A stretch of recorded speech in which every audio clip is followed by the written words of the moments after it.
What's up, everyone? Welcome to another exciting episode of Retro Encounter. As always, I am Josh Curry. With me is Mike Sollosi.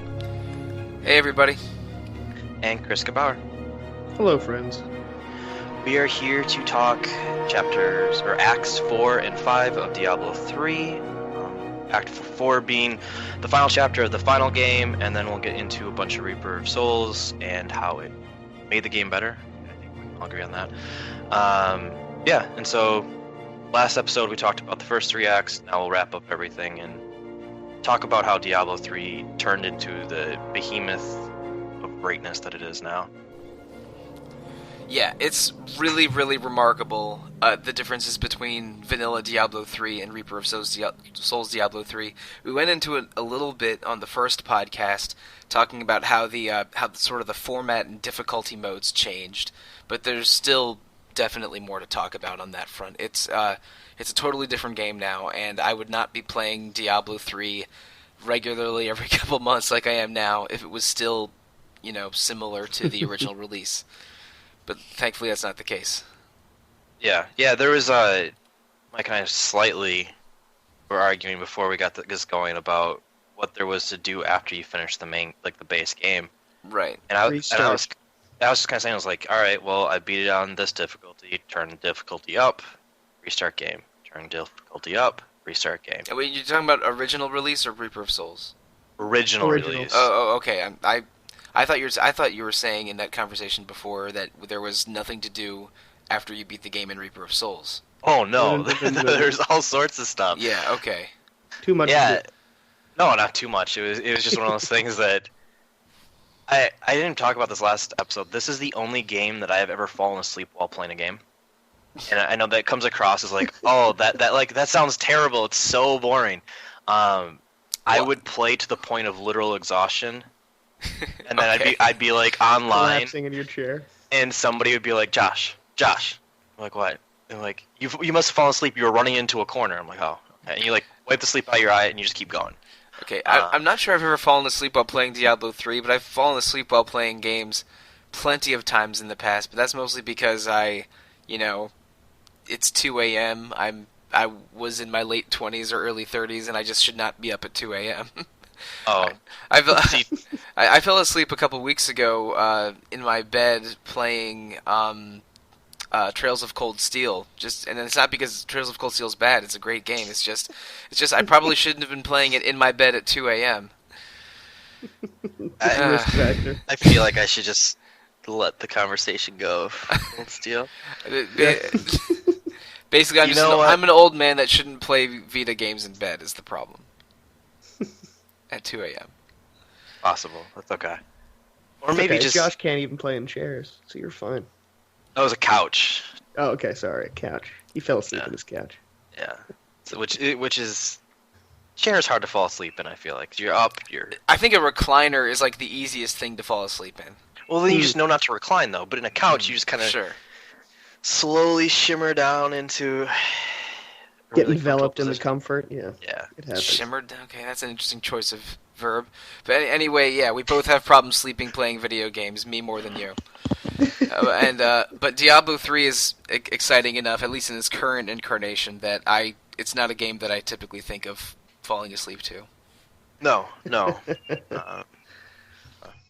But yeah, Act 4, I mean, we left it off with Leah in that cutscene transforming into the new Diablo.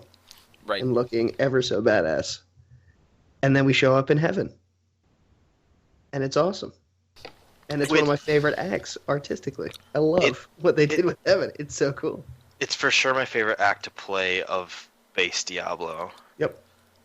I think Act 1 is still my favorite in base Diablo. Act 5 is my overall favorite, but we can talk about that later. Yeah, we'll get that in a couple minutes. But I love the idea of having Act 4 in heaven because it flips the script a little bit. In both Diablo 1 and 2, chapter the last quarter of the game in Diablo 1 and Act 4 of Diablo 2 are in hell, and so it's sort of a natural thing. You fight the king of demons in hell or a hell dimension or whatever you want to call it, but in Diablo 3, they flip it a little bit, and Diablo himself is invading heaven, and Act 4 takes place in heaven. and it's really, really, like Chris mentioned, stylistically interesting. It's a fun thematic switch, and to see the corruption of heaven, to go through levels that are slightly corrupted, and as you're going through the act, more and more demonic, is just a very fun kind of, like you said, transition with, instead of going through the hell forge like you are in Diablo 2, or just straight hell in Diablo 1. It was, especially with all the callbacks that exist in this game to the previous iterations. That was a fun change to the formula, and they do a good job with a lot of lore books and stuff like that to give people. Yep, you learn all about Sanctuary lore. You learn all about the Sin Wars and more about heaven and hell in general in all of the lore in Act 4. And there's things like there's tortured angels like chained to pillars. Yeah, that you can save. And corrupted angels to fight. And you learn more about the Anguirus Council, which is, has always been around in Diablo, even though you only really encounter Tyrael in Diablo 1 or 2. Yeah, we get to meet, speak to, and hear about the rest of the council. Except for Malthael, who shows up a little later. But actually, honestly, there's enough lore about Malthael that you find scattered around that in between Diablo 3 and Reaper of Souls, Malthael was a popular guest to be the boss in the expansion for even before the expansion was revealed, and they ended up being right because there's enough good foreshadowing in that lore. Act 4 in Diablo 3 is terrific. Yep. Yeah. Good pacing. It's not over long, like I feel like Act 2 sometimes is for me. It doesn't go on forever. Act 2 and 3 felt slightly long to me, but Act 4 is... Act 4 is really it's nice. a race to the finish. It's great. Yeah, and you can feel that you're getting close to the end, and there's that extra excitement. Yeah. And then for me, when I was playing the first time, it was me finally being able to experience I get to fight Diablo. And so I remember my first time through... Did you never finish Diablo 1 or 2? I never even played them. No, I didn't play them. Oh, you probably mentioned that and I just forgot. My bad. Yeah, I'd always done it at friends' houses here or there, but it was just kind of mini experiences, but nothing substantial. So this is like my first, like, truly playing Diablo. Getting a chance at the dude. And it's a hell of a boss encounter, too. Mm-hmm. Yeah, and that kind of... We mentioned this last time, why I liked... Act 2's boss. Yes, thank you. Because there's phases. Oh, okay, yeah, Belial. Mm-hmm. Yes, there we go. And that's the same thing with Diablo. I remember just being so pissed, 'cause I was like, alright, well that was ridiculously easy. This is really disappointing. Right. And then you get sucked down, and it's like, alright, this is going to be a real thing now. It's still I don't think it's a terribly difficult fight. But they do kind of interesting things with the multi-stages, having you fight yourself. Yeah, you fight a shadow version of yourself, Water Temple style. Yeah, exactly. Slightly fixed skills, right? It's not the skills you're using. It's just a certain skill set. No, it's a fixed skill set of the class you're using. Thank you. And it's it's not really that challenging. I mean, it's a longer, more drawn out fight than the bosses in the first 3 acts. But and it's definitely classic Diablo. But just like in Diablo 1 and 2, Diablo has his terrifying lightning breath and his fire stomp, and he's very aggressive and charges around. He's maybe not as aggressive as in Diablo 2 when when he's not doing his lightning or fire stuff. He's really going right after you. He's only just a hair less aggressive than Duriel, whose only move is to go right after you. Yeah.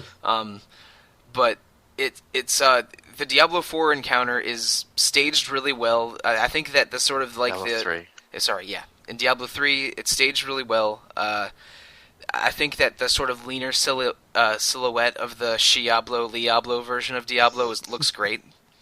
And the phases where you fight him in that shadow dimension and have to fight your clone, none of it feels like too much, but it's still a much more epic, much more impactful encounter than the other 3 act bosses. Yeah, so we didn't really talk about this, I don't think, last time. Diablo 3 has an internal system of kind of challenges. And Yeah, we did mention a tiny bit at the end. okay. You mean like the achievement system? Yeah, the Yeah. achievement system. Oh, okay, yeah, we maybe briefly mentioned them, but didn't go into detail. And I think we complained about this last time too, that overall the bosses for the most part are really easy. Yeah. But the challenges or achievements attached to bosses make those encounters really, really interesting. Either beating them in a certain amount of time, beating them without taking damage, beating them without, like, Diablo puts you in that kind of like lock prison, making sure that you don't get into the prison while you're fighting them. And those elements make all the bosses better, but I think Diablo specifically then becomes much more hectic because he is so aggressive. And then with the lock, what are we calling those chambers that you get locked in? Yeah, like those bone prisons. Yeah, there we go. I like that better than.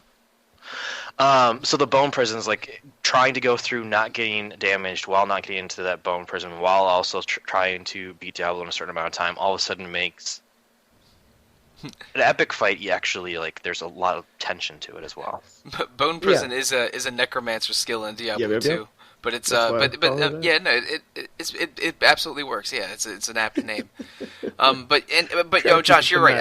I think almost every boss, if not every single one, and I mean that for the mid bosses and not just act bosses, have achievements surrounding them that do add a nice level of challenge. Like I know the Butcher one is to never get hooked by his chain and never get touched by his fire. Yeah, his furnace fire stuff, and most of them are, like you said, avoid this and this attack, or beat them at such and such difficulty. And I've done a lot of them, mostly the difficulty ones, just because I've beaten all the bosses on higher difficulties.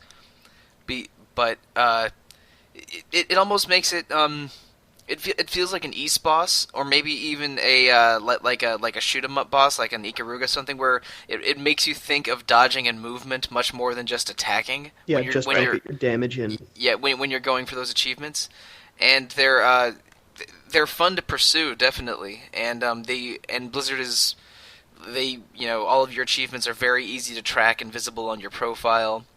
And some on the PC version, some achievements are seasonal. And you get extra bonuses if you can complete some of them. It's a well constructed achievement system, especially if you're a bit of a Chivo hunter, like I can be sometimes.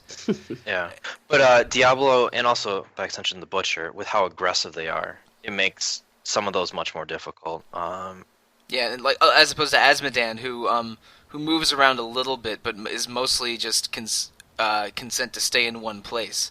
Right, so you can just dump on them the whole time. And Asmodan has like, he has his red laser thing, and he has his globe of destruction, like 3-point shots, and I think he has achievements for avoiding those. But he's not aggressive like Diablo. He doesn't chase you. No. Belial and Asmodan are much more telegraphed. I mean, I think all the bosses telegraph their moves, but for me, Belial and Asmodan are much easier to get away from and really predict and sidestep a lot of their moveset. Whereas with Diablo and the Butcher, a good deal of it's also environmental in terms of where certain attacks are coming from, like the furnace with the Butcher, or the prisons, as we're calling them for Diablo. I'm not the best at dodging. I'll try to dodge his area of effect moves and then get caught in that for a little while and just get screwed. But yeah, and that's a level of interest and challenge. Oh, yeah. It just makes it a lot more fun. There's more to take. There's more to take stock of with each encounter, and make sure you're not getting screwed by a little thing instead of just the obvious giant moves. And I bring those up because that's what really became super, super important to me after I beat it in its base vanilla form. Because, like we kind of mentioned, there wasn't much to do, and it added like, oh well, I remember the Butcher fight. Like, I'm gonna go back to this. I'm going to do this now. And then you'd replay that segment again, and I'm like, well, now I'm going to take this angle. And you'd do small tweaks to your character, or at least you'd be tweaking your playstyle. And that was really, at least for me, that's where, when you finish Act 4, that's all that was left for me to do. It's like the only real drive. Right. And then the only other thing I all of a sudden, I didn't even know about this until after I beat the game, I found out about Whimsyshire. And Right. and all of a sudden it's like, okay, I need to get the Staff of Herding. I need to go here, here, and here, and I just replay those acts continually until I finally got the elements I needed to build that. But the Staff of Herding stuff and the lack of endgame stuff is really only the vanilla version of Diablo 3. And you can't really play that anymore, because even if you just buy regular Diablo 3 and connect it to Battle.net, it goes into Loot.0 and Diablo and Reaper of Souls style endgame. Right. But just with everything capped at level, I think 60 instead of 70? Is that? Yeah, it was 60 at the beginning. Yeah. Mm-hmm. Yeah, no. So Now it's 70, right. I'm mixing it up because I'm playing Final Fantasy 14 recently, and that started out capped at 50 and now is capped at 60. So the 10 level difference.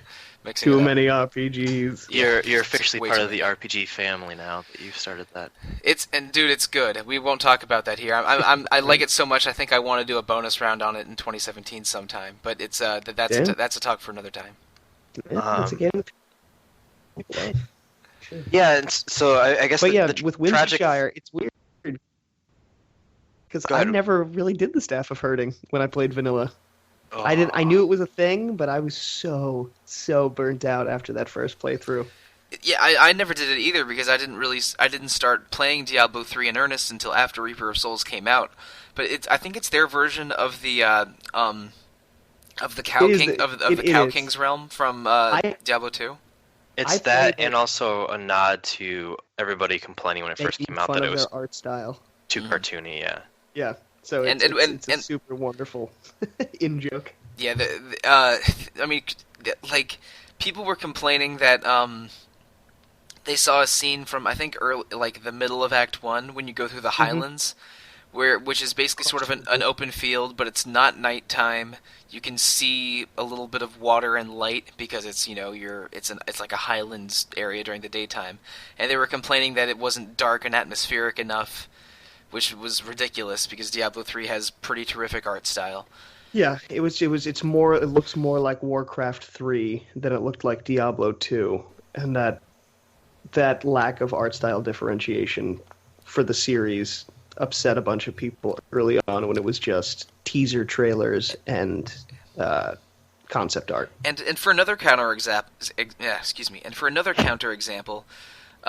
in both Diablo 2 and Diablo 3, Act 2 takes place in sort of a desert area. Mm-hmm. And in Diablo 2, you only really go through deserts and wastes and temples, and I think briefly sewers. But in Diablo 3, there are still deserts and wastes and temples and sewers. But my favorite part of Diablo 3 Act 2 is when you go through this beautiful oasis. And it's the only part of that act that there's a lot of blue and green and color, and it's awesome. And the very idea that fans were mad that there's parts of the game that are too bright and colorful is annoying because my favorite part of Act 2 is the bright, colorful part of Act 2. Well, it's the contrast. It makes the darkers darker, and you can say that it makes the brighters brighter, but it makes the gore pop so much more. Right, and that's what I think. You have that tragic contrast of I'm in this beautiful place and I'm still just murdering things. But I think it gives you you can ramp up on darkness the whole time through, and it can get very oppressing. But at some point, it gets very blah as well. And to emerge from that and have this kind of oasis like we've talked about, I think it gets you so that when you go back into this dreary dungeon or you go into some sewers, that contrast actually accents what you're going through, whereas if you just stay dark the whole time, it gets very boring. I never understood that argument. Everybody was complaining about it, and that was one of those main things. I just could not fathom why people were so upset. The complaints came from one video and a couple screenshots. Which is, and we even, the Diablo 3 fandom, well, the Diablo fandom in general are awful as a group. They complained heavily about the BlizzCon reveal recently. And people are saying on Reddit and on forums, Diablo's dead. Blizzard hates us when they're getting a bunch of cool free stuff and a necromancer, which is so. I don't want to. Of course, that I'm not. This doesn't mean every Diablo fan is like that, but that's what I heard. Yeah, right. But I mean, for the fan base to react so negatively to things that I think almost universally make the game better and more interesting is a little frustrating. And Josh is exactly right. Like if the game is the same tone throughout and just gets darker, then the scenes will bleed together, and it won't seem, basically the lack of variety makes it less interesting. And in Diablo 3, I think the greater visual variety makes it a lot more compelling. Well, there's touchstones for us to talk about. I mean, imagine talking about this if it was the exact same environment every time. Like, so I'm talking about that dark sewer-ish castle basement dungeon. My favorite part of Act 2 is the desert part. Oh, you mean every part. Yeah. And so it's one of those things like, all right, well, you have to be more exact than that. I'm like, well, I can't, because that's literally how all of this looks. And so the variety makes it, first of all, just better to experience, but also better to talk about. And I think, and it's kind of where this podcast has gone with some of these conversations, with Diablo, you can get so sidetracked in talking about the smallest element of it. It is those moment-to-moment gameplay points. So to be able to discuss that, it's much more interesting if it's a dynamic kind of changing environment. Right. I mean, I completely agree, and that's why I remember when the game first came out, and I heard about something like Whimsyshire. I thought it sounded awesome. I thought it sounded super funny, but until Reaper of Souls came out, I did not have the wherewithal or the desire to slog through and make it happen. The only tragic thing I'd say about Diablo 3, personally for me, is that I played, out of my hours now, probably about 90% in vanilla Diablo. And because I just put an exorbitant number of hours in. And so at some point I had to move on to other things. I couldn't just keep replaying it. That's not to say I haven't played Reaper of Souls a bunch. I haven't done a bunch of the rifts. But just comparably, Diablo 3 to me still is kind of the vanilla experience. Too bad. Yeah, I mean, I feel a little fortunate in that that's not the case for me, I think. Because without the Reaper of Souls content, I would not be playing Diablo 3 the way I am now. And the game I love is the way it is now. So I'm glad that that's sort of my signature experience with it. So let's actually go into what changed with Reaper of Souls. Right. We went into it a little bit before. The biggest change is just the formatting change from, instead of replaying the game in higher difficulties, you set your own difficulty and can jump around to any point you want. And Adventure Mode, which is basically throws away the story a little, which is a mode that you toggle before you start playing, whether you want story mode or adventure mode. And adventure mode, basically, you are playing the story in whatever order you want. You're doing specific tasks, bounties, which are as called bounties, which are specific boss battles or specific or dungeon runs in specific parts of the game, collecting more rewards, finding more secrets. It's all terrific. Adventure mode is how you play Diablo 3 today. Rifts are how you play Diablo 3 today. Right, and rifts are also part of adventure mode. They're not in story mode. They're adventure mode only, and they're randomly generated super dungeons that you play that have specific difficulty settings, and the speed, the difficulty rating, and the speed at which you clear rifts are what is recorded on Diablo 3's leaderboards today, and that's and doing rifts. And also, of course, bigger rifts mean bigger rewards, and there's a lot of achievements attached to rifts. The better you are, the terrific. bonuses you get. Yeah, there's such a wonderfully hyper-specific, tailored dungeon experience in terms of how you beat it, affecting what you get. Then adding in the rune system, being able to upgrade your runes. That's only through greater key rifts, though, correct? Not runes. Runes are runes are attached to skills in Diablo 3, and they were things that you fixed to items. Not the runes. You're right. No, you mean legendary gems. Thank you. Yeah. Thank you. Mm-hmm. There's legendary gems. Right. There's about 20 in the game, I think. Diablo 2. Yeah. In Diablo 3, there are legendary gems, and you can only fix them onto amulets and rings, but they give you really, really good bonuses. And you have to level them up by completing a greater rift that is at a higher level than the gem you're upgrading.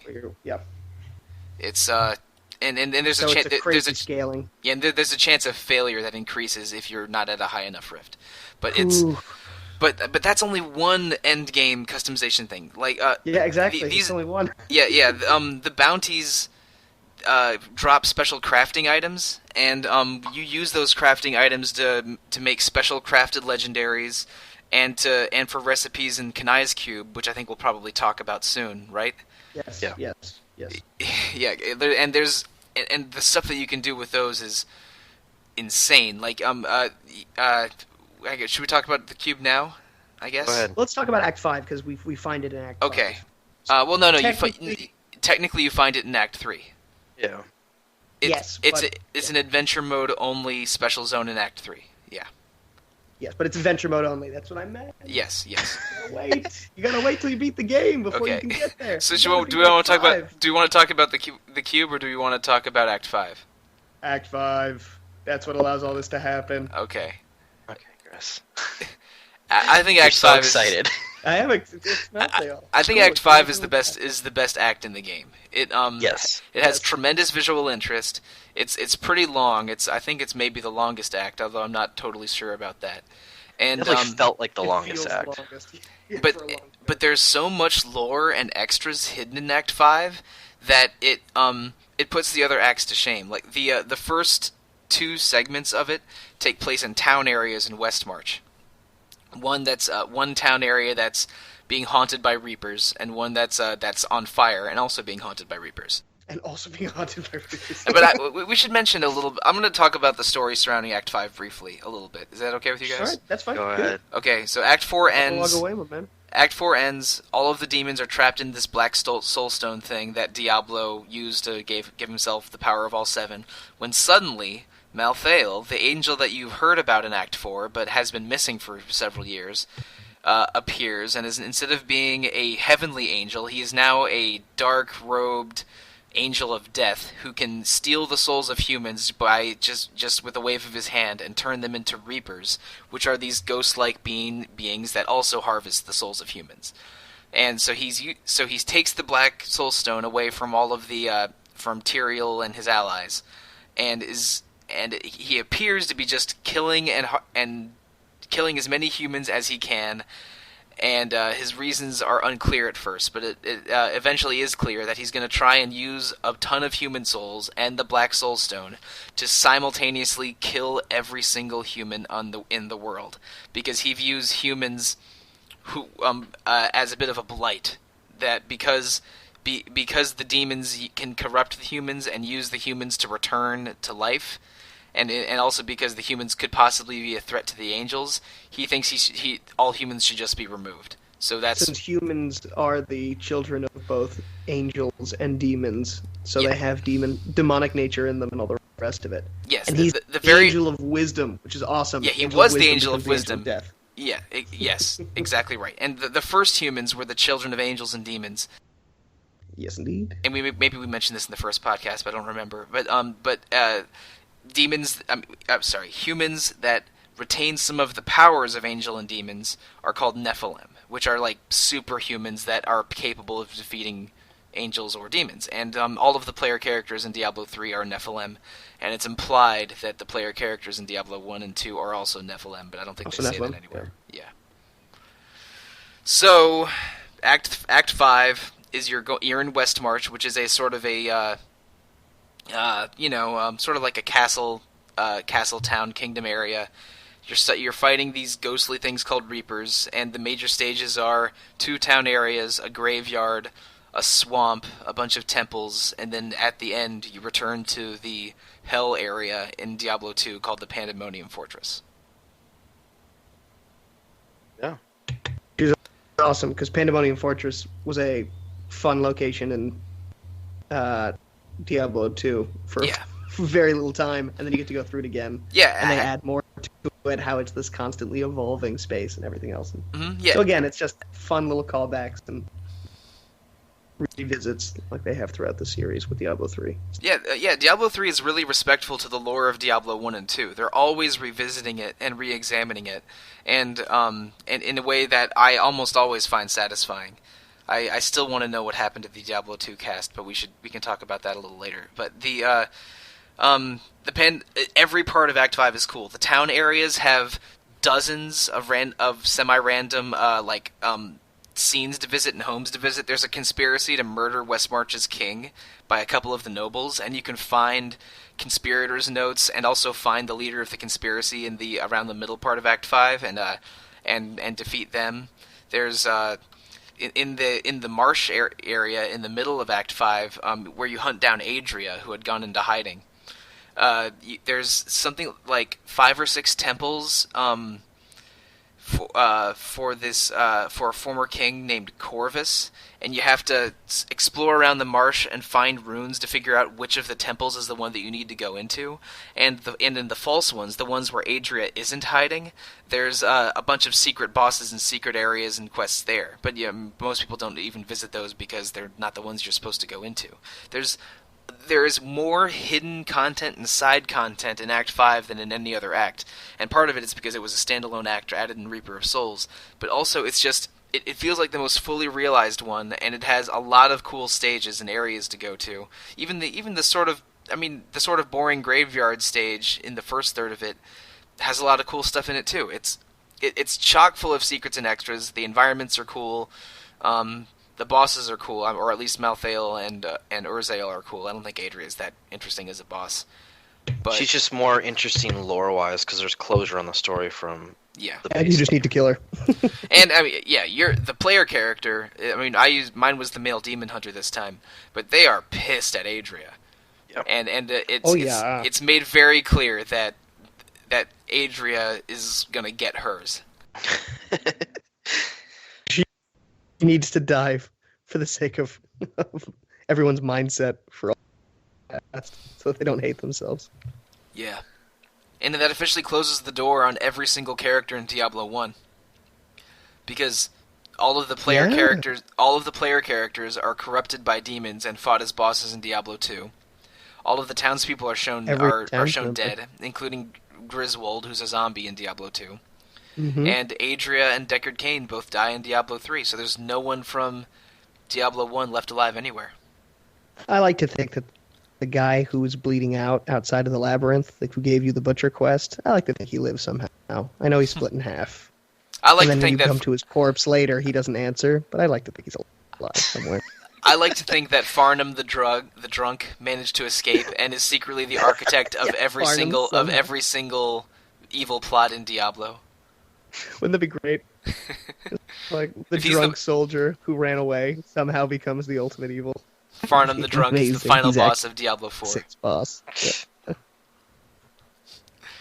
Yeah, it was nice to replay this now that there's been some distance between all the changes, because, which I still agree this is the best act, but at the time it seemed ridiculously good because on the console versions there wasn't continual updates.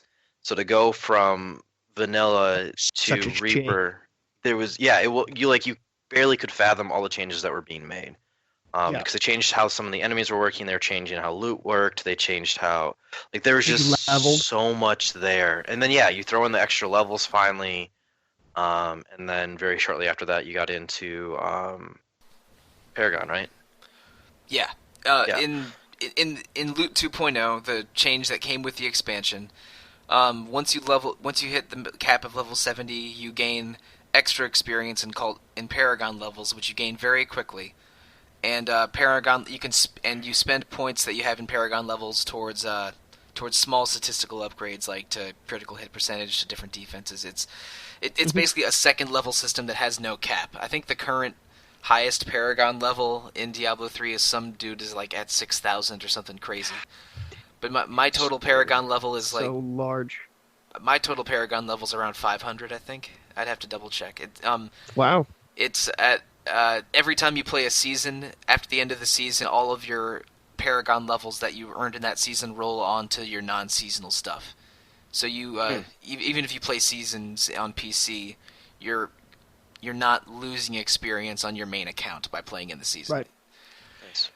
And that's the cool thing about Paragon levels is that it's for your whole account. So if you have multiple level 70 characters, you're leveling them all up in terms of their Paragon level. Except for your hardcore characters, that's a separate account, kind of. It also just gives you a boost when you start a new character. Yeah, because all of a sudden you have 70 or whatever your Paragon levels worth of stat point things to dish out. And it's sort of fun when the season ends. The season I played the longest was the one with my Witch Doctor. And when the season was over, her 250 Paragon levels or whatever instantly rolled off onto my other characters. So it wasn't exactly 250 levels. I think they all gained like 90 levels or something because they go by experience points. Lost for a second. Yeah, they go by experience points and not Paragon levels. So, but after the season ended, like all of my other characters suddenly gained about 100 levels, which is nice. Which is a lot of fun to deal with. That's insanity. Yeah. Yeah, that's just a dream. Just to all of a sudden show up, restart a new character, or have just a random character play up again and be like, "You have 200 levels to dish out." Oh, thank you. Don't mind if I do. But for every season, you have to start from scratch, and you don't in PC seasonal play, and then so everyone's on the same starting point. Starting playing field, yeah. Yeah, when you start going for rift for who can clear the highest rift the fastest.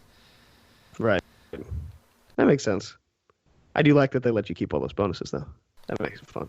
Yep. Keep on killing. See, and then now they're going to bring that to console space. I mean, Josh, it's like we were talking about. The stark difference between going from vanilla or even 2.0 into the Reaper of Souls update. Because I even played Diablo 3 when we didn't have Reaper of Souls on PS3. And just that change around was so huge. And there's still more coming. I mean, there's still more coming. It's nuts. Yeah, I know we're behind from the PC crowd, but whatever. Yes. There's more. I'm interested to see how it does because my knee-jerk reaction is it doesn't matter for the console crowd. Yeah, too little, too late kind of thing. But at the same time, with kind of the additions that they're doing with being able to play older Diablo, like we talked about last time, where they're bringing all that in. Event, which I forgot about. And also with the Necromancer, I think it's enough to at least entice some of the crowd, but since we haven't had seasons for so long, it's kind of died, it seemed like, on the console. I think it's going to bring back a lot of people. I think it might. Really do. I think it might be a cool idea if they came out with a new version, like you have the Ultimate Evil Edition was the PS4, Xbox One edition that had all of the new content rolled in. If they do a new one that includes seasonal content and includes the Darkening of Tristram and includes the Necromancer, probably at the end of 2017 is when, like fall 2017 would be the right time to release it. If they did that, if that would rekindle interest a little bit, or they could have everything as a download update with that as an option as well. I think that would be a pretty good way of handling it. But I hope it's not too little too late, because Reaper of Souls was 2014. So when seasonal content rolls over in 2017, 3 years is a long time, and it's unlikely that people have been playing the same Diablo 3 for 3 years and are still there. There's a lot of games that come out in 3 years. I'll readily admit I haven't, and I love the game. Well, sure. And the Diablo 3 on console's done extremely well. I think the total sales of Diablo 3 are something insane. It's like over 25 million or 30 million across, but that's across five different consoles, counting PC. Right. And they also get to double dip. Some people definitely double dip. And it's it is wild how well it's done, and I think Blizzard even though Diablo 3 hasn't had a new release in 3 years and doesn't have ongoing DLC like Hearthstone or Heroes of the Storm.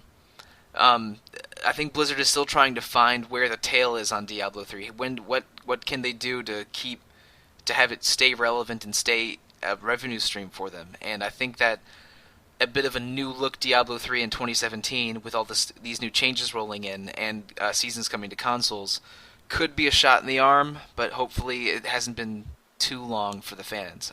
It should be, because when they introduced Kanai's Cube, which came a little bit later to console and to PC, that did, I guess, it didn't skyrocket the traffic, but it did increase traffic in terms of console players.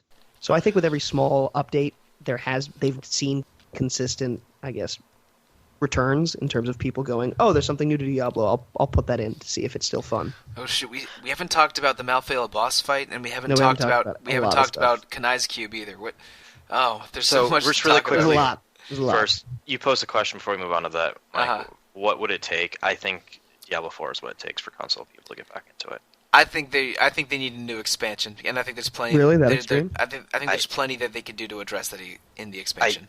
I think you're going the right direction. If there has to be a physical something released, and whether or not it is something that's the expansion is big as Reaper of Souls, so they can put a new box that states it out. Kind of like you look at Destiny, where they have their big expansions, and with that they have something physical that comes out with it.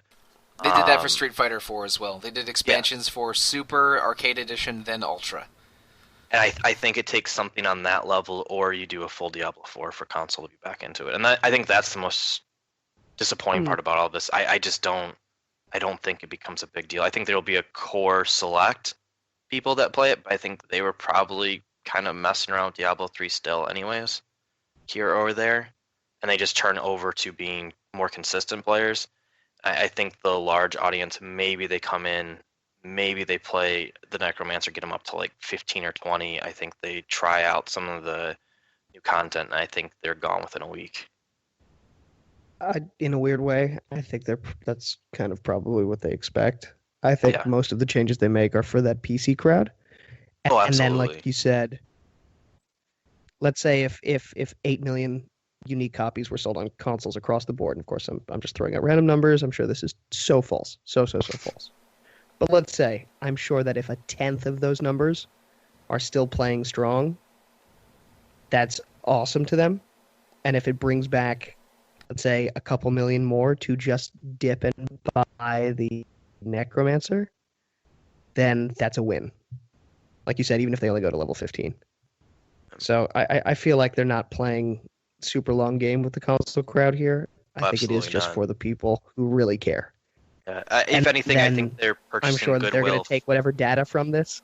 Exactly. They're going to take data and then just be like, here's whatever the next thing is, whether it's Act 6, whether it's Diablo 4. When that comes around, we're going to find out that, and this thing that we had been experimenting with, we've decided to make it even bigger, or we're going to do more of it, or whatever. Yeah, I think for the console crowd, they're buying goodwill. I think, and the great thing now is with Overwatch, they're getting side benefits from that, of this people understanding that Blizzard will continue, platform, not just a game. Right, they'll continue to give them content even long after its release. I think that's legitimately all they're gaining by giving it to the console people. Yeah. But let's talk Malthael, and let's talk this Kanai's Cube. Let's do Malthael first. It's a pretty terrific boss fight.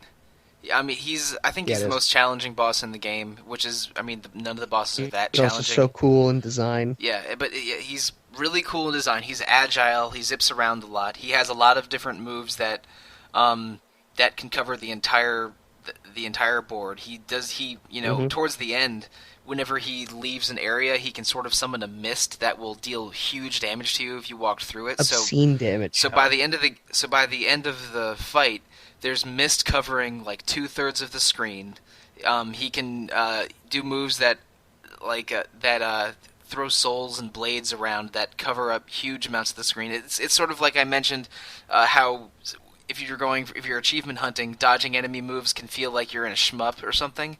With him, it actually feels like you're in it because he can kill you real fast if you're not dodging his stuff all the time, and he deals so much damage to you that there's actually there's 2 healing pools on the left and right sides of the screen that you may need to use because he deals a lot of damage, and he's not a huge target. He's only a little bit bigger than the player character. but he's zipping around and filling the screen with all kinds of crap, and he's a fun boss encounter. I think his size is one of the most interesting things because for the most part, all the bosses, they do make them so monstrous. Yes, they're all much bigger than you. Even the bosses, even the mid bosses, are almost all huge compared to you. Yeah. And I always view this as like a game thing when you actually get to a legitimate boss and they're the same size as you. It's like, oh crap, this is going to be terrible. It's like when you're playing Devil May Cry 3, and you're fighting all these giant monsters that are way bigger than you, and you're zipping around their feet and stuff. But then when you get to one of the Virgil fights, he's your size, and he is more agile than you. And the hard part is even getting to him and following him rather than getting your hits in. Well, It's one of those things they have to, like, instead of terrifying you by the spectacle, they have to terrify you by what they can actually do. Yeah, ability. Mm-hmm, yes. And so then they have the worst abilities. They're just going to destroy you. And yeah, so I remember that too when I saw him. I was like, oh, well, this is so cute. He's so tiny. He's only a little taller than me. Yeah, and then he also absorbs the Black Soul Stone and then goes crazy. And you're like, oh, shit. I'm about to die. Yeah. Oh, and absolutely. One thing that's true for Diablo and Malthael and less true for the other act bosses, they both have really terrific death scenes. Because when you're fighting Diablo, for the last, 2% of his health, he actually sort of stumbles, and you just have to keep attacking him while he slowly, starts to explode, and it's just... Yep. There's a real great feeling of, just kick your ass, Diablo! Just one more hit. And it's a really spectacular last 10 seconds of boss fight. And for Malthael, it's not the same as Diablo, but when you fight him, he has a really lengthy death scene where human souls start escaping his body, and eventually he just explodes in a bright rush of souls. And also from a story perspective, with him absorbing the Black Soul Stone and then dying, now the souls of all 7 evils are out there again and can potentially return to the world. So here you go. The crazy thing is, franchise. Moving forward... They always do such a great job of being like, and it's all over. Or is it? Well, at least with, the end of 3 is or is it? The end of Reaper Souls is we're not even close to being done now. And also... Yeah, exactly. The very final scene of Reaper of Souls is what has me excited about an expansion, because the very last scene is Malthael's dead, Imperius and Tyrael, Imperius is the leader of the Angel Council, are now looking at the Nephilim in a new light, is the language that they use, and they realize, oh wait, and they make it sound super positive, but some of the dialogue. No, the dialogue is foreboding. That's what I mean. It's not exactly. Yeah. It sounds positive at first, we look at him in a new light. But the light is not wait just a a second. Man who can slay demons. He's but also that he can just doom everything. And that it's he can slay demons. He can slay demons. He can slay angels. And maybe Malthael was right all along. Maybe we should have eliminated the humans from the beginning. Should kill these humans. That's why. I guess I'm assuming they wait to the sequel. There's so many different directions they can go with that. With all the evils out, with now possibly the angels attacking you as well, it could be like a 3-sided war going on, which would be super interesting. The thing that I want from the Diablo franchise, I want the final moment of Diablo to be all of the angels are dead, all of the demons are dead, humans can finally live as humans without influence from heaven or hell. That's what I want. I think the end game is humans destroying all the demons and all the angels, which because they do a pretty good job in Diablo 3, less so in Diablo 2. In Diablo 2, they make it seem like angels are strictly on the side of humans, but it's clear from the lore and made more clear in Diablo 3 that really only Tyrael wanted to help the humans. I think maybe I think one of the other angels, there is one other angel. Yeah, the Angel of Hope. What's her name?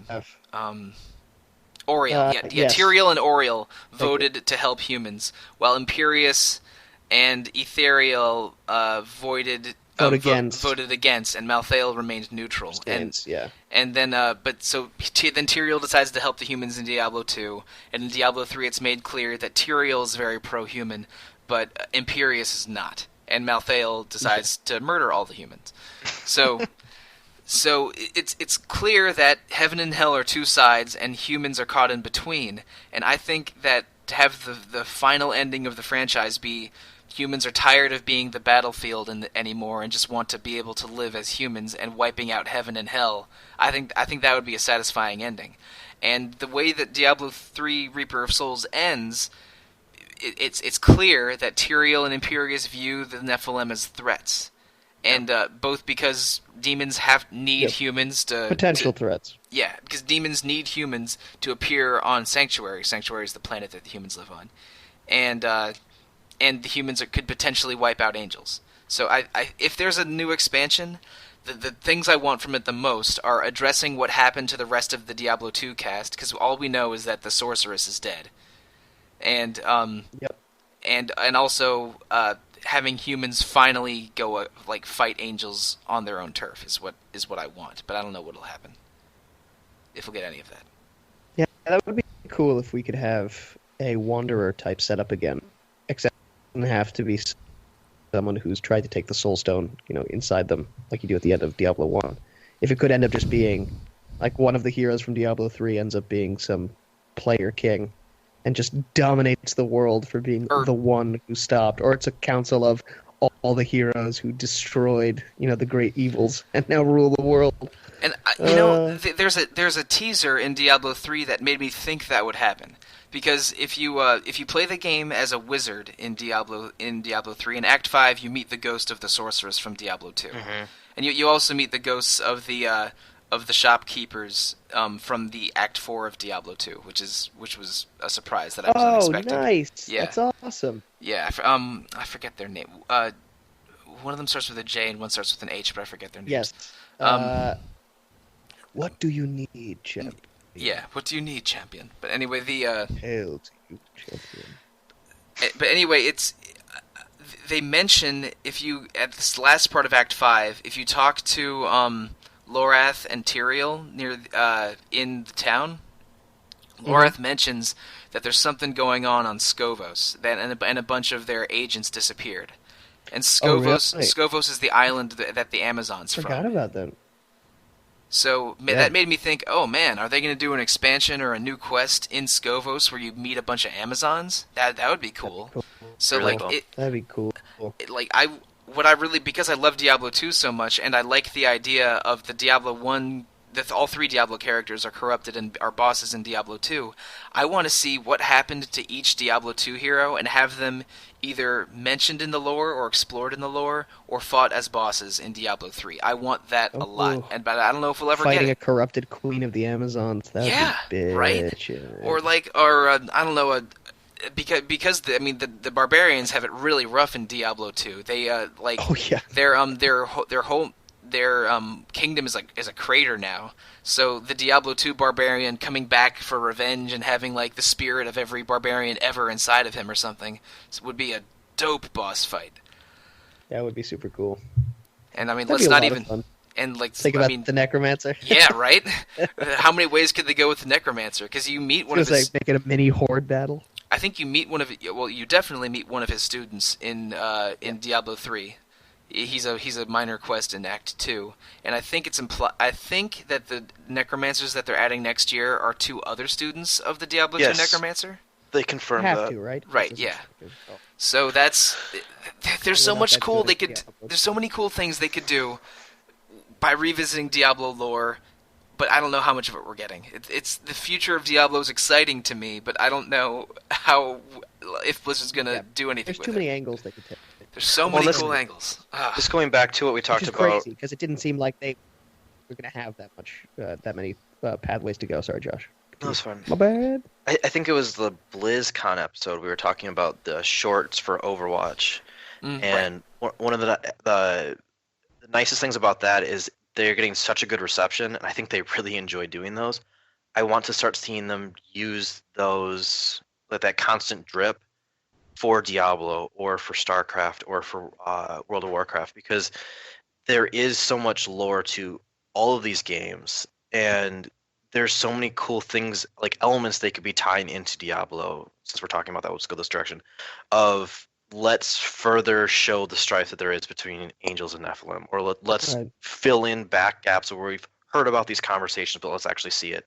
And moving forward, as they ramp up to like a sequel or even another huge expansion, they could have these really, really cool shorts like they've been doing for Overwatch that would really bridge the gap successfully and also build out this world. And I'm Yeah, I mean, that would be really great. interested in that. We talked about it last time, but Blizzard does incredible animated cutscenes in general, whether it be the short films or Just in their game. any of the beginning of the act videos for Diablo 3. I mean, Diablo 2 even had amazing ones. The one that's at StarCraft, all of it. the one that's at the very end of Diablo 2, which if you play it with the expansion is between Act 4 and 5, where you realize Yes. that the narrator of the whole story wasn't talking to Tyrael, he was talking to Baal in disguise. Oh. Just gave me chills watching. Oh, it's still good. It's still great. Blizzard That and the Blizzard does opening video, terrific still phenomenal. cinematics. The Wanderer. I love it so much. Yeah, they really do. And I think you're right. If they could do that for Diablo, that would be... Talk about a way to get people invested again. Just put out content like that. Remind people of the world. And then they'll just click on and go, you know what? I should put that game in because I miss it. Yep. Remind them. And that's the hardest thing, is there's been no reminders for the console audience. Yeah. And that's going back to our previous conversation. I'm not sure if Totally. there's enough to bring people back. Yeah, and it's a good problem for them to have because I'm sure a lot of it is because of things like Overwatch. So Yeah. they're probably Yes. not super upset. Yeah. Yeah. But yeah, you're totally right. So why don't we Ice Cube. It's the yeah. last main thing. let's wrap up with Kanai's Cube. Right, and Kanai's Cube was something that they added in, I think, Season 3 on PC, and then it came to consoles a few weeks later, last year. And Yes. it really just ramps up the level of customization that you can do with your character in the Diablo 3 endgame. Because it's similar to the Horadric Cube in Diablo 2, where you basically you could put things into it to upgrade them or fix them, and it has basically recipes that can include anything from your weapons in your inventory to special crafting only items that you find in adventure mode. But the stuff you can do with it is absolutely insane. Like you can take a legendary item, which is a degree of rarity, and basically sacrifice it in the cube, destroy it, but then have its powers equipped to you. You get 3 cubic powers to equip to your character: 1 weapon, 1 armor, and 1 jewelry. So, like, if let's say there's you have a weapon with an awesome ability on it. Like I have one that I had a crossbow in this game that reduced the cooldown of the Spirit of Vengeance spell, which is a really awesome transform spell, by 50%. But it wasn't a very strong crossbow. The rolls on it were a little bit weak. So I threw it in the cube, threw it with some crafting items, and sacrificed it, and let me equip that reduced cooldown 50% ability while having a stronger bow equipped. And you can do. Awesome. It's awesome, and you can do that with 1 armor, 1 weapon, and one jewelry. And like when I used my witch doctor last year, which was my best Diablo 3 character ever, I was able to cube a ring that let me get a set bonus with 5 items instead of 6. And then I cubed a witch doctor mask that gave me a really cool, a really powerful ability. And so I equipped a witch doctor set, everything but the mask. And so I was able to, get the full bonus of the set with 5 items instead of 6. And then I equipped a super powerful witch doctor mask. And then I cubed a second powerful witch doctor mask. And masks are where a lot of the strongest witch doctor abilities come from. So basically, by exploiting cube stuff, I was able to equip the powers of 3 masks at once. And That's so cool. it also lets you upgrade a rare item to legendary. It lets you re-roll a legendary to make it stronger. It lets you Oh shoot! There's so much crazy crap that you can do to customize your character's equipment at the end of the game in Kanai's Cube that it is amazing. There's something like 8 or 9 specific functions it has, and it lets you tweak and tune your character to the nth degree, and I love it. So let me interject here, and I have a question for you, Chris. Do you Do it. actually use Kanai's Cube? Oh, I do spoiler alert! for only. Oop, yep. I use Kanai's Cube. Oh yeah. Oh no way! I would have never thought. Yes, for I guess for my main character, for the monk, I have, and a little bit for my crusader, but for everyone else, no, because it's such endgame and in a weird way. When I'm playing Diablo right now, I'm just trying to platinum it on PS4, and I need to get one more character to level 70 to do that, or 60. I actually just got my my final Demon Hunter achievement because it was the only game it was the only character I hadn't beaten the game with. Yeah, so that's what I got to do with the wizard. That was fun. So yeah, and so I haven't fooled around with it much because of that, since I haven't been doing as much endgame stuff anymore. But when the cube first came out, and like I said, that was a reason for me to jump back in last year. And there were certain items I'd held on to for certain classes that weren't as good as they should have been, but because they had those special legendary abilities that Mike's referring to, that when you use the cube, it becomes basically a passive power that you can just attach. Yeah. Right. Like a separate skill set. That some of those abilities are just so cripplingly good and so powerful. And so there are items I've found that were even like level 5, level 8 items that I've now held on to because I know that power is going to be cripplingly good down the line if I use the cube. It adds so much because being able to gain abilities without having to have the item on your inventory opens up so many things. Yeah, it overly allows for customization at a level that's kind of crazy. And especially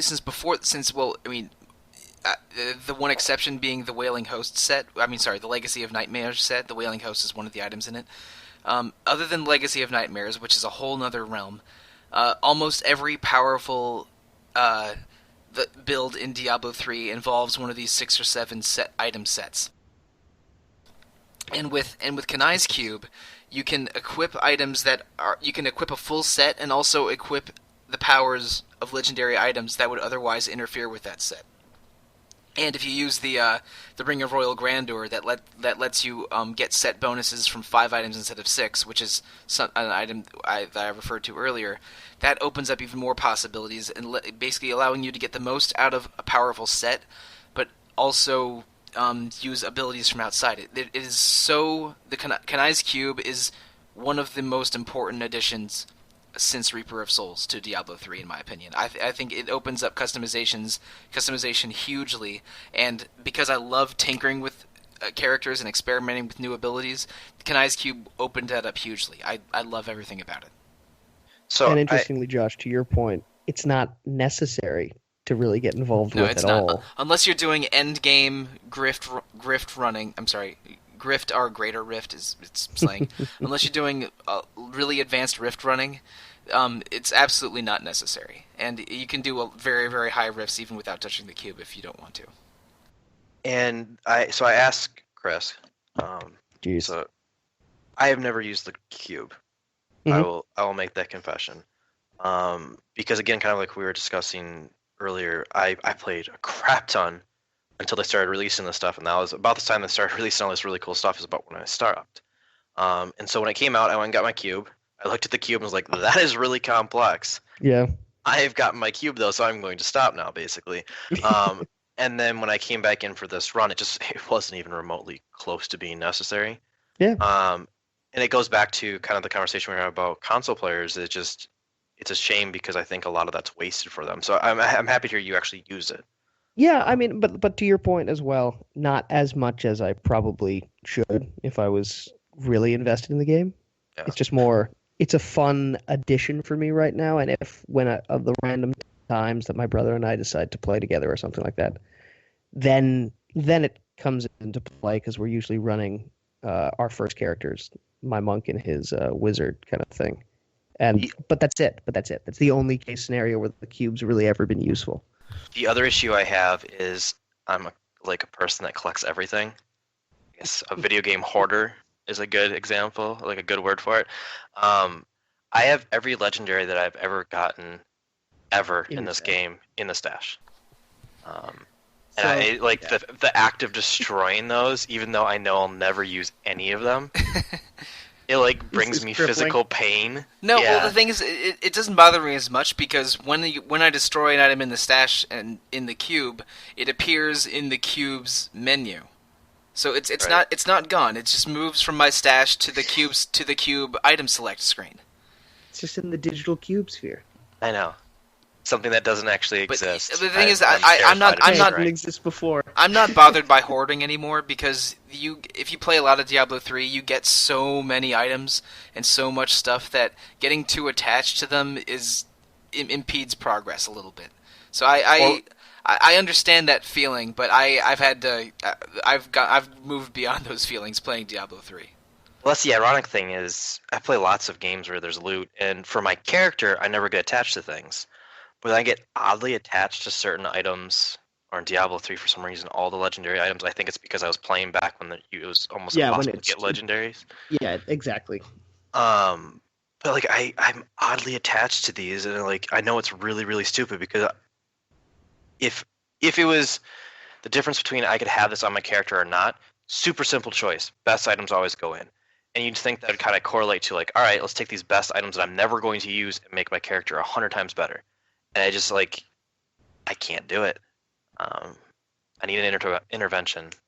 I get it. But what's cool to me is that the cube allows for you to actually hold on to a lot of that stuff much longer than I think is necessary, because it could be a super cool early item. And again, you hold it, you get the cube, and now because of its amazing passive legendary ability, it has a use again. Instead of just sitting there and being shiny. Although it wasn't an official intervention, if anyone might be good at for me. If anyone plays Diablo 3 and goes into endgame, I strongly recommend tinkering with the cube. It is so much fun. There's just so many options. Yeah, that's so cool. Yeah, we got to fly up there and intervene in your frozen tundra lifestyle. Yeah, to help you with your Diablo problems. Yeah, my Christmas miracle. There you go. Ooh. So I should be expecting you the next couple of weeks then. Yeah, right? Somehow I gotta find a flight. Oh, God. What have I done? Diablo 3. Yay.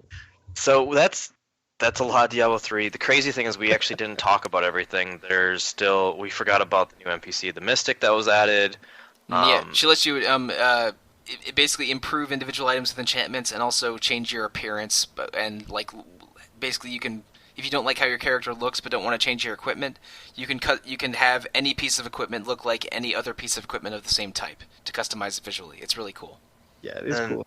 There's also Kadala, who the whole gambling service around the adventure mode that we didn't talk about. I guess the kind of sum all this up is like Reaper of Souls added so much content. Yeah, we didn't talk about Rift bosses. We didn't go that deep into the Crusader, the 6 characters in general. There's so much stuff in Diablo 3 that there's no way we could cover it in 2 podcasts. Right. Oh yeah, we didn't even really talk about the Crusader, and I love that class. It's the 6th player character that they added to Diablo 3, just in case. So just in case, fun. This is very unlikely, but maybe we have a listener that hasn't played Diablo 3 listening to this podcast.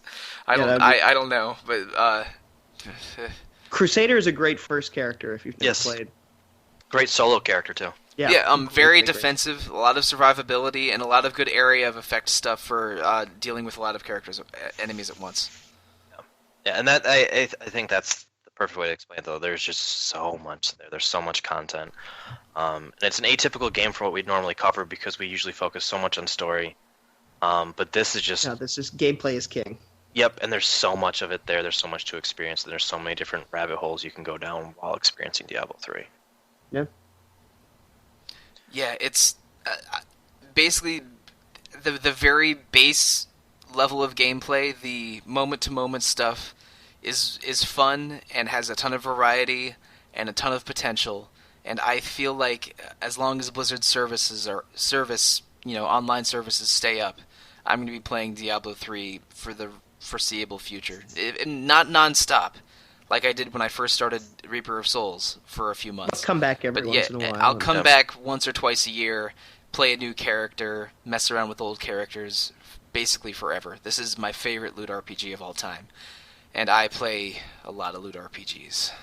I put like 30 hours into Sacred 1. Jeez. Which, to be fair, is one of the better Diablo clones. Sacred 1 is good. Gosh, Sacred 2 is not good. Sacred 2 is not very good. Don't play that one. But Sacred 1's pretty good. Where were you to warn me not to play Sacred 3? Oh, I didn't even look at that. I was so disappointed in Sacred 2, I didn't even want to think about 3. Yeah. Sacred 1's pretty good though. I put like I'm so disappointed. I played that thing for like 30 hours, and around 20 of them were in one battle mage character that I had like an ice and lightning build that was really good. I have no idea what we're talking about, but I want to be excited for you. It's a game. Like imagine Diablo being a sort of flimsy giant open world, and there's eight player characters, and you can ride a tiger. Yep. Mm-hmm. There's an angel and a demon starting character. There's a dwarf that can't ride horses and is jealous of people that do ride horses, and he punches them. He's pretty good. Yeah. Okay, I like it. I gotta check this out. Sacred 1 is okay. Sacred 2 and 3 are bad. If you want it, real bad. But the best Diablo clone is Torchlight 2, and I recommend that to anyone. That game's great. We talked about Torchlight in the previous podcast a little bit, I think. And they're great. They are great. I've only played the first one, but I even love Torchlight 1. It's great. But that doesn't do it for our conversation about Diablo 3. Path of Exile is another good one too. Yes, I'm sorry. Path of Exile is real good. Titan Quest. Maybe I can convince Mike to do a bonus round in January when all this new content comes out. I have to twist his arm. It is so hard to convince me to talk about Diablo. It's just so challenging. Really. As we've learned. As always, you guys can send your emails to retro@rpgfan.com. You can go to our boards at our website and voice any of your thoughts, any suggestions of games you'd like us to cover. And then please go to iTunes and give us a 5-star review with a wonderful comment.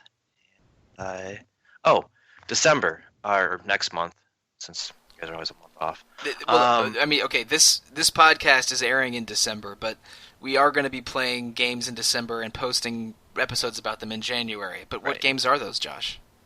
So it's a roguelike month, kind of akin to what we did for the indie month. We're going to cover multiple games because they're a little bit more bite-sized. We're going to be covering Rogue Legacy and Binding of Isaac. Yes. So there'll be one-shots of each of them.